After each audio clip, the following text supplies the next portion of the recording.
Hey guys and gals, and welcome to another video from the team here at BlenderTech.com. Don't forget to subscribe and to like the video if you learned something. The team tries to add at least one quality video a day. And lastly, don't forget to remember, create your way. So this is where we got to in the how to create and rig an excavator, hydraulic excavator tutorial, but it took like hours and hours and hours and hours and hours, and I realized it was taking way too long. So what I'm going to do is I've already modeled and rigged this and I figured everything out. So with what I've learned, I'm going to just redo the tutorial in 1, 2, 3 parts, maybe a lot quicker, so that all the mistakes that I've learned, all the experience I've learned from this specific, or that pertains to the specific model, I can take into tutorial and just quickly go back through it, and you'll still be able to follow along. You just won't have to deal with my rambling and slowness and mistakes. So anyways, to get started, this isn't a finished model, but this is what I was able to finally accomplish, is to figure out how to rig these pistons depending on the way this model's set up. So now if I rotate this around the x-axis, you can see how the pistons stretch. Now unfortunately they stretch, they don't slide, so I might change it, but either way it does work. So unless I need to texture the rounds, which I don't think I will because I want them to be just shiny chrome, it'll be fine. It can just stretch it all day long and it'll be shiny chrome no matter what. So that's where I basically learned how to rig it. So anyways, let's get started.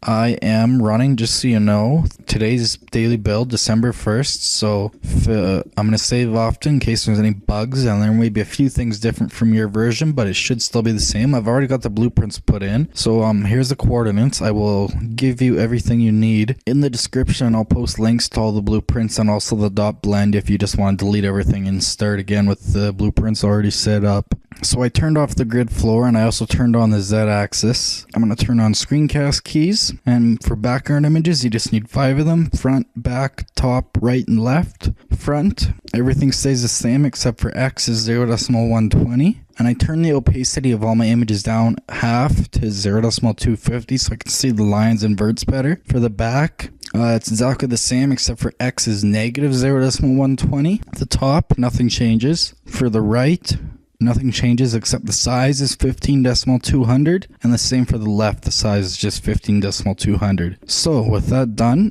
let's get started. I'm going to start with the base. So what I'm going to do is I'm just going to go in, add a mesh plane, F6. This is how I'm going to do most of my modeling, just so you know, because I'm not going to describe it every single time and slow me down even more. So I just create a new plane, F6, align to view, and then I go into edit mode, and then I hit Alt M to merge, and then I just merge at center, and that gives me a single vertex to work with. You may see me do that most of the time. Sometimes I will also just duplicate a vertex from an object, and then I'll just cut it from that mesh to use in a new mesh. But anyways, yeah, I'm just going to do rough boxing in of everything, and then we'll get to the details later. Any tracing that I do, I will probably time lapse a fair bit, but I will describe as much as possible. So yeah, I'm just going to build the base square here. So I'm going to fill that in. From front view, I'm going to line this up right to the side. Actually, back view. Anyway, so somewhere around there. Anyways, I don't like to use these big thick lines because they just seem to ruin things. I try to go just on the edge of them. So I'm just going to extrude straight across to the other side. Now my normals are all messed up, so I'm going to recalculate them. And now if we go to top view, we can see, if we go into wireframe, that needs to be cut. But it will be much easier if we build the body first and then cut them both as once. That'll save us some work. So to build the body, I'm actually going to do this on the same mesh for now, and then we'll split it later. So yeah, I'm just going to duplicate this vertex, right click, extrude straight up. Actually, screw it, I will just do it as a separate mesh for now, then we can join it later. So come on, L for linked, and just P separate by selection. So the first plane was base, the second one is main body. Alright, let's keep tracing.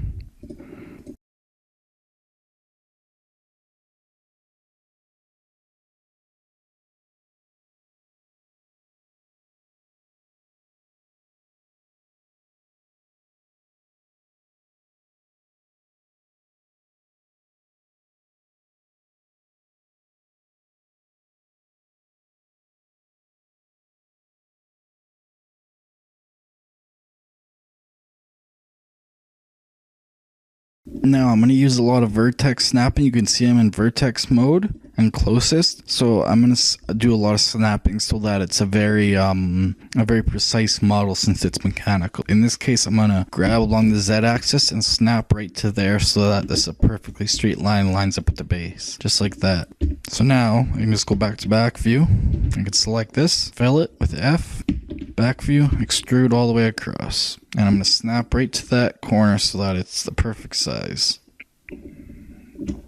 Alright, top view, we'll quickly cut through all these things. So I do need to join these for that. So I'm going to quickly Control J. Now I'm going to use the knife tool in edit mode. So that's K. I'm going to go from that vertice, I guess, all the way over here. Make sure you press Z now to turn on cut through and click about there and hit enter, and that should cut all the way through everything. Yep, perfect. Back to top view, knife tool again, there, somewhere around there, Z to cut through, click, enter, cut through. Perfect. Delete all the extra verts.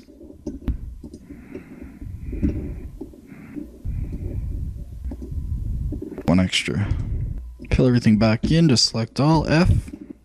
And now select one of these vertices, hit L for length, and P separate by selection. So now that is back to main body. And it's cut out perfectly, just like that. We'll do some more fixing later, but that's good enough for me for now. Looks good, looks good. Normals seem fine. So now let's do the cab. So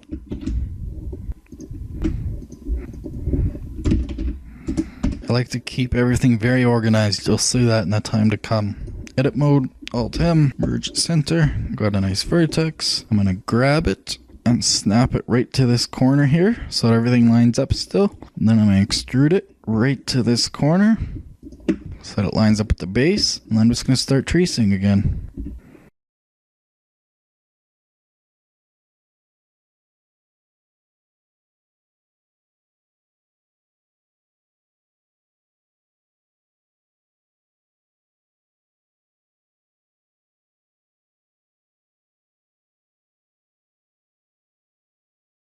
Now this is personal preference, but you can see in the drawings there seems to be a gap in between the cab and the main body. I'm not going to put that there. We can later if we want, but for now I'm just going to snap it to this corner vertice if I can. The very bottom one down there. Yeah, right there where it starts to go straight down, I think. And then I'm going to extrude straight down and it should snap right to that vertice. And if that's not already filled in, nope. Okay, perfect. So there, we now have our basic cab shape. Now we'll go to front view. We'll take that and we will extrude it across. The error in size is because we didn't go right to the black thick line, but I find that to be just minor. This is a made up drawing anyway. It's based off excavators. It looks like most excavators, but it's not a specific model. So anyways, fill everything in. Solid mode, normals are off. So just recalculate. Now before we get any further, we're going to just give some paint to this. I'm going to give this a new material. I'm going to call it yellow paint. And just give it the construction yellow color. Drag it into the viewport color and bam. That's a little dark. Try that. I think it's a little bright. No, that looks good. I'll put that on the body. And the base I'm going to make black paint. So black paint. Dot material. Same deal. Just going to make it a medium gray. A little bit lighter. Good enough for me. Just gives us a nice color reference, and then we know if normals are off, and then that way it actually looks like something, since we're just box modeling for now. Next up, go into wireframe. Let's build the rotator. So we need to figure out where the center of the model is. So we're gonna put our cursor right here, and we're gonna add a mesh circle, and we're gonna scale it in object mode so that the origin stays in the center. We're going to use the thick black lines this time to make sure it's in the center, and we're just going to move it and scale it in object mode until everything lines up, getting as accurate as we can. This will play a minor role, but it helps. And origins are going to play a major role when it comes to the tracks, so just to be aware. Make sure you're scaling in all directions when working with cylinders and circles so that you don't get distortion, they stay round. I'm using shift for extra precision here. Right about there. Alright, now I can go into edit mode, fill that, extrude up. Now I'm going to hit extrude but not go anywhere. I'm just going to right click and then I'm going to scale out to the size of that part. Hold down shift for more precision, extrude that straight up. Same thing, extrude, right click, scale, right to the edges, and then for precision, extrude straight up, hold down control, and snap to the bottom vertice. So that'll be our rotator.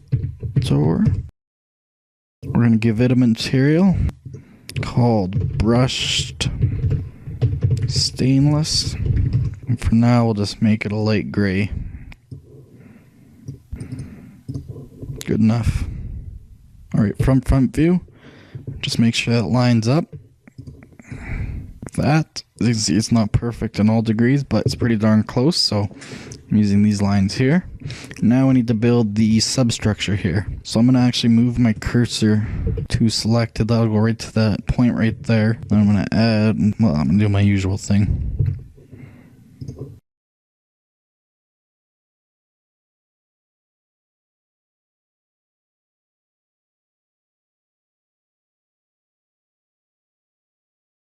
Go into the track slightly, otherwise I'm just tracing again.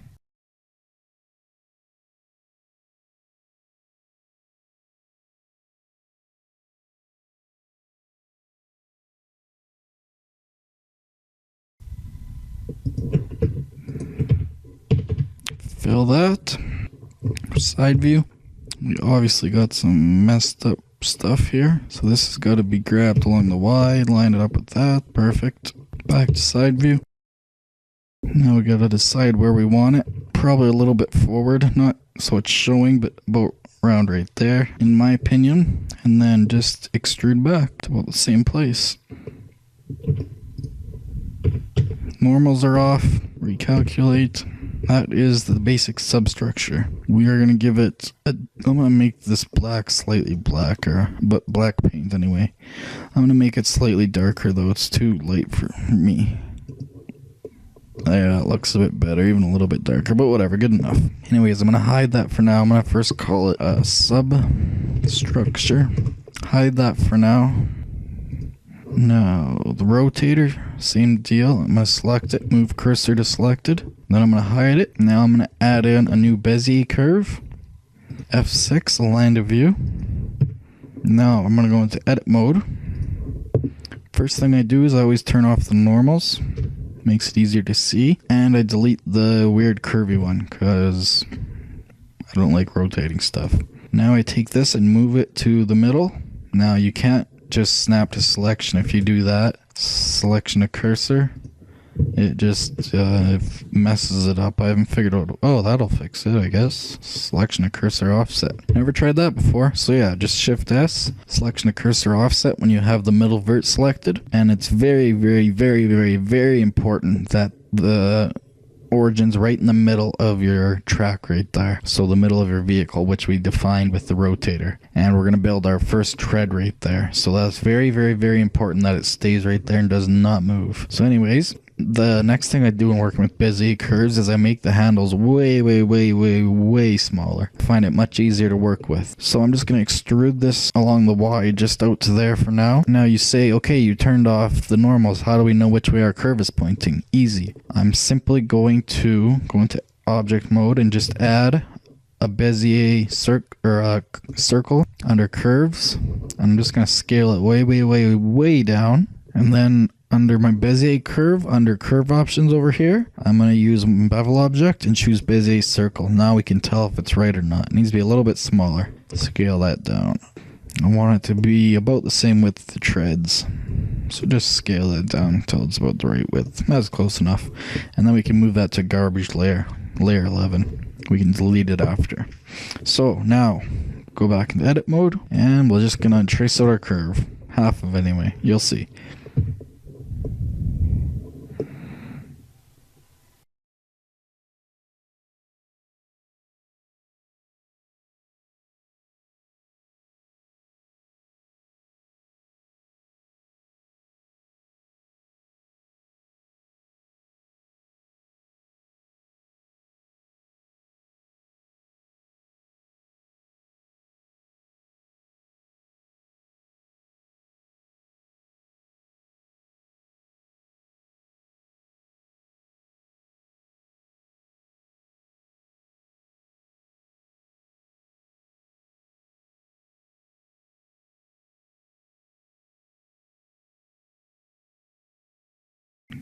Now I'm just snapping along the Y to the middle vert there, because what we're going to do, since that's good enough for me, is we're going to duplicate it by hitting Shift T, right click, scale, Y, -1. That'll flip it perfectly. Then we're just going to grab it along the Y, bring it close, and then GY and snap it right to the middle. But now we have a problem. We got two separate pieces. So to get them together, we just need to delete two of the middle segments. So select one, delete vertices, select bottom one, delete vertices, and now select that again and fill it in with the closest one. Make sure you're selecting the middle vertices.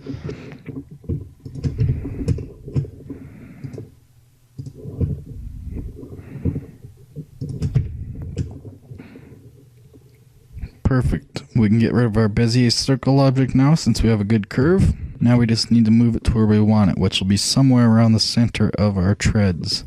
Seems my treads get smaller and smaller every time I do that. It's like all these need to be moved up. We will do that.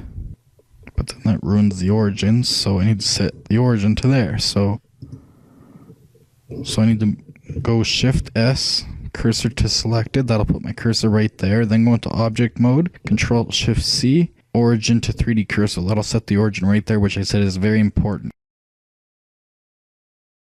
Now if we go into front view, that's a better scale.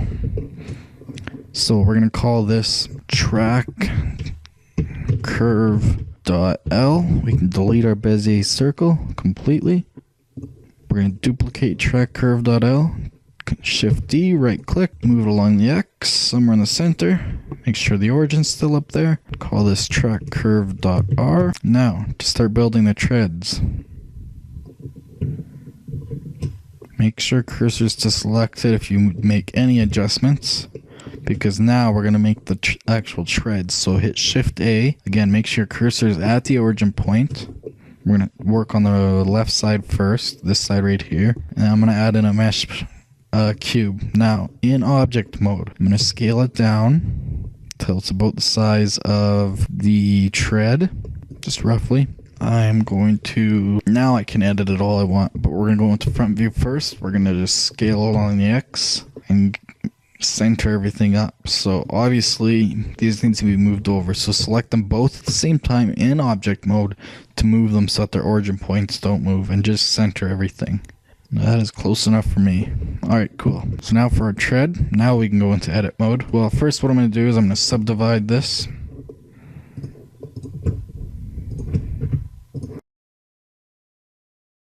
Delete all faces, only faces. Fill these in. Delete this half. Add a mirror mod, we'll fill it in first. Add a mirror modifier. Now we get to play with how we like it. So, using brush tool, make sure so that we select all the vertices. We can move it down. We can basically make it whatever shape we want. But remember that it will follow this track path, so don't use this for a guideline completely if it's not lined up perfectly, which it's not. I'm just gonna guess here.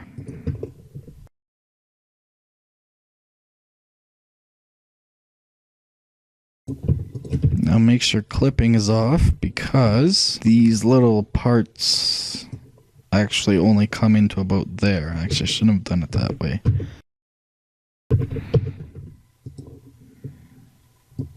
Just make an educated guess as to how thick you want them for now, because it's going to change. Not that big. Subdivide this.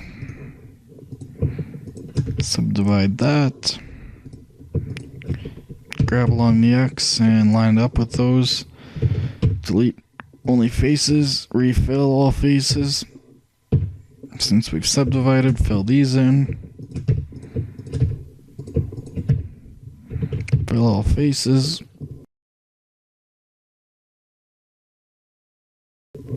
And then, clipping still off, what I'm going to do is I'm going to take this face right here, I'm going to duplicate it, I'm going to scale it down, about like that. Then I'm going to scale along the X down to a small size, something like that.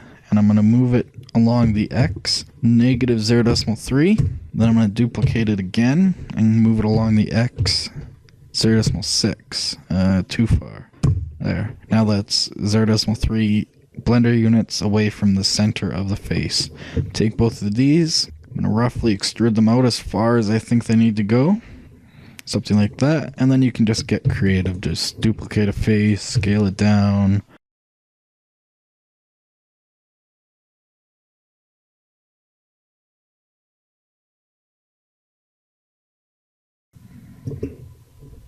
Good enough for me. Now to make it follow our curve, how do we do that? This is why the origin point was so important. So first we add an array modifier. Not in the X direction, so turn that to 0. In the Y direction, 1 unit. Whoops, not 2, 1. As you can see, if I go into side view, that lines them up perfectly one after another. Gonna increase the count to about 25 for now. Now we add in another modifier. We can turn on clipping now on the mirror modifier and add a curve modifier. Make sure this is stacked properly. Mirror array curve. Your object is track.curveL, obviously, but you don't see anything. So what you need to do is go into object mode and you'll see it wrap around. We got it good on the first try, luckily, but sometimes you need to choose a different axis to get the right deformation. So now just increase your count till it comes close to or touches. So go into side view for that for precision.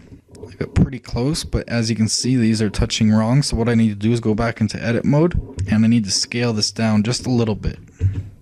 So I'm going to scale along the Y just a tiny bit, like 0.9925, I think, is around the value that works. But you're just going to have to play with it. So I'm going to time lapse this. But just play with it till it lines up. You'll see like this. Now if I go back to object mode, you can see that was too much. So I'm just going to undo that and keep trying till it fits.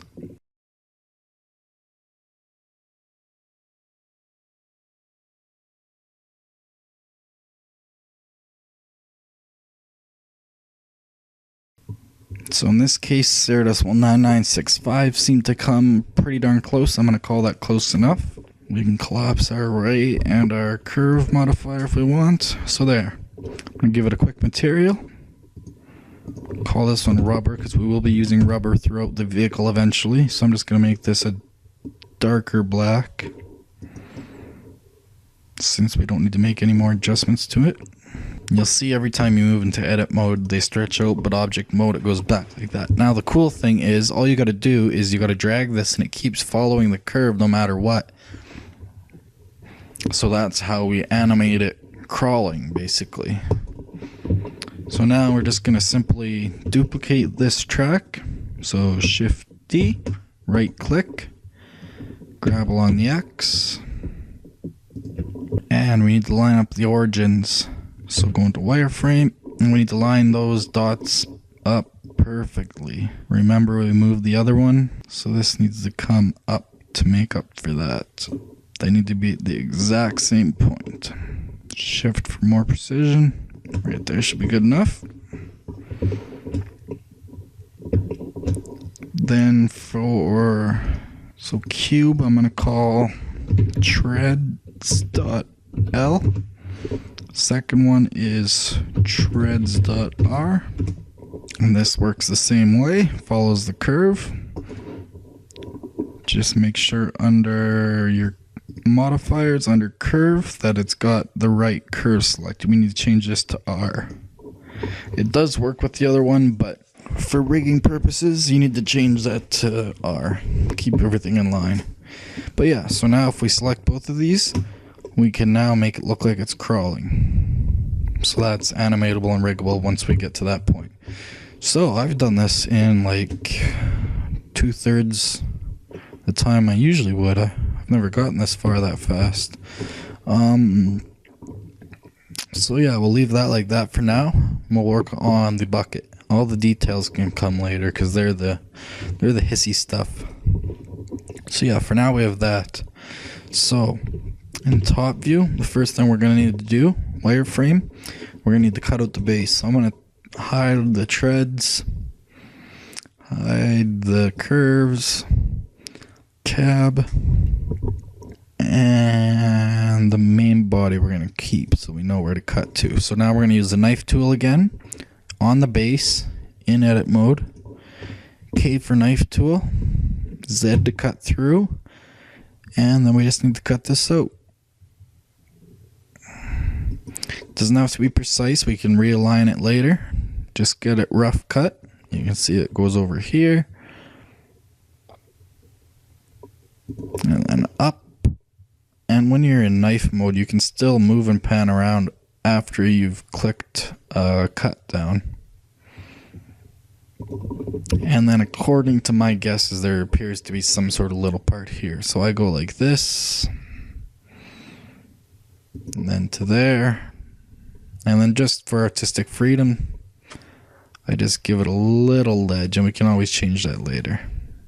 And then click, make sure cut through is still on, and enter. It should have cut all the way through. Perfect. So now we can delete our extra vertices. And we can connect all these. And here's the magic of F2. Fill, fill, fill, fill, fill, fill. Perfect. Done deal. Just like that. Alright, so if we go to top view again, go into wireframe, you'll now see that we have room to build our parts here. So usually I go into left view and I start off with these supports, but they tend to get in the way. I am going to start by building the first ram. I'll select the vertex, duplicate it, move it in there somewhere. P to separate by selection, and I'm going to call base 001 is going to be knuckle.01. Go into edit mode and just trace. We have to guess here what it would look like. We don't have a reference to that, unfortunately.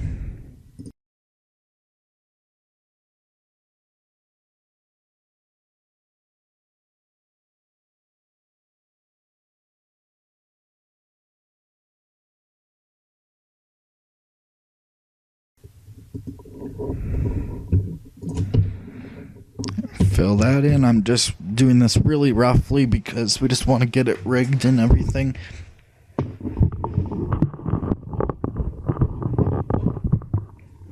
And once it's rigged, then we can add detail. We can always adjust the mesh after it's rigged. So now in top view, we need to align that. So right to there. Now I've realized after some research that there's actually this goes right into the there's a cutout here, so I just extend along here to there, and then I extend again, and then one more time, and I leave that like now, and then later I'll go and I'll delete the middle section when I need to, but I don't need to right now, so that's fine. But just so that geometry is there. So check our normals. Everything's off, of course. T recalculate. Good to go. We will give this the yellow color, since that is what I would assume it would be. Turn the cab back on.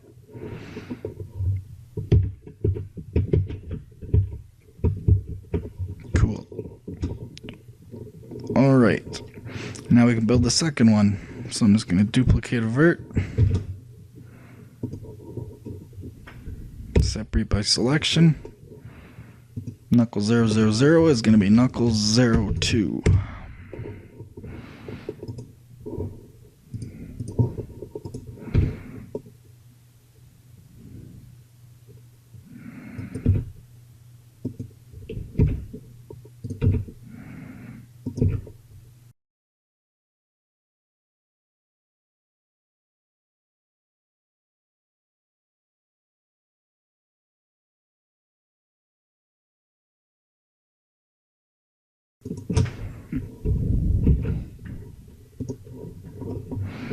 Fill that in, top view, line it up.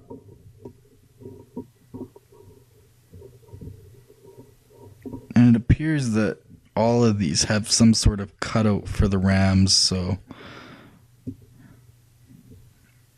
I always make sure to leave that geometry there, just in case, because we can always delete them since these are technically edge loops.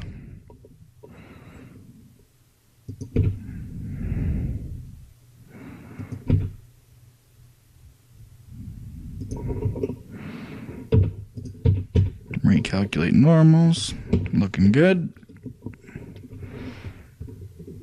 Back to left view, we'll do the last one. Last time I tried this to re-record it fast, I only got the body done and the tracks in an hour. I'm not even at or in an hour and a half, sorry, and I'm not even at an hour yet. So Control D, put it somewhere around there. Separate by selection. That's going to be knuckle 03.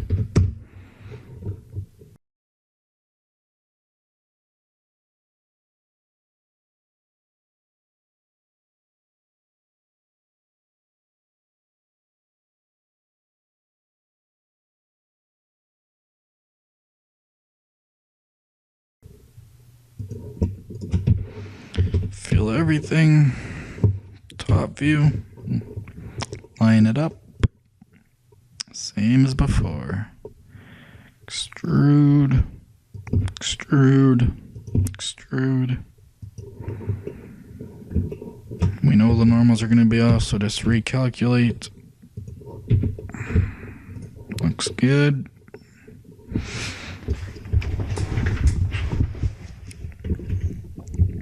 And for the bucket, we're just going to make it a basic mesh. Like I said, we can add the detail later, so duplicate this, go right to the tip, burst something. Separate by selection, we're going to call this bucket.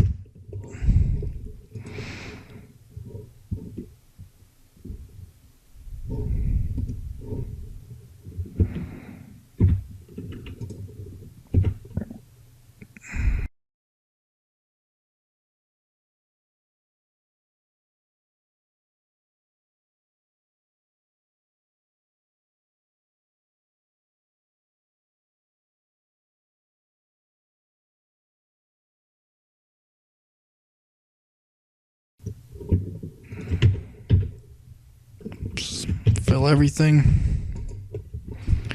Front view or top view doesn't really matter. Now you can see that the bucket appears to have this weird thing, so I still haven't quite figured out how that works. So I just go like this and just make it one big object for now until I figure out how that works.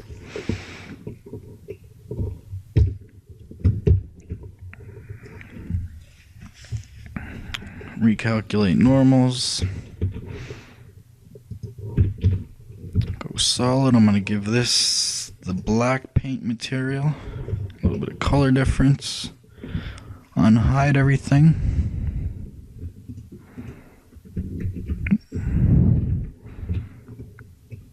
And there we have it.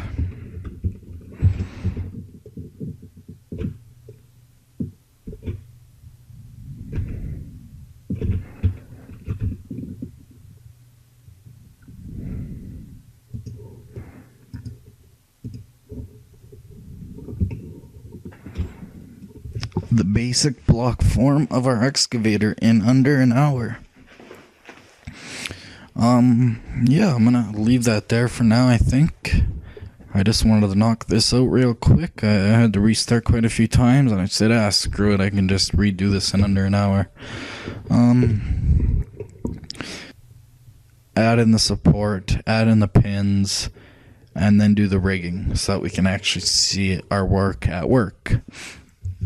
Because what we're going to be doing is we're going to be doing an envelopes. I'll quickly just show you if you've never used them before. If I added in an armature and then selected something to parent it to, whoops, mesh and then armature.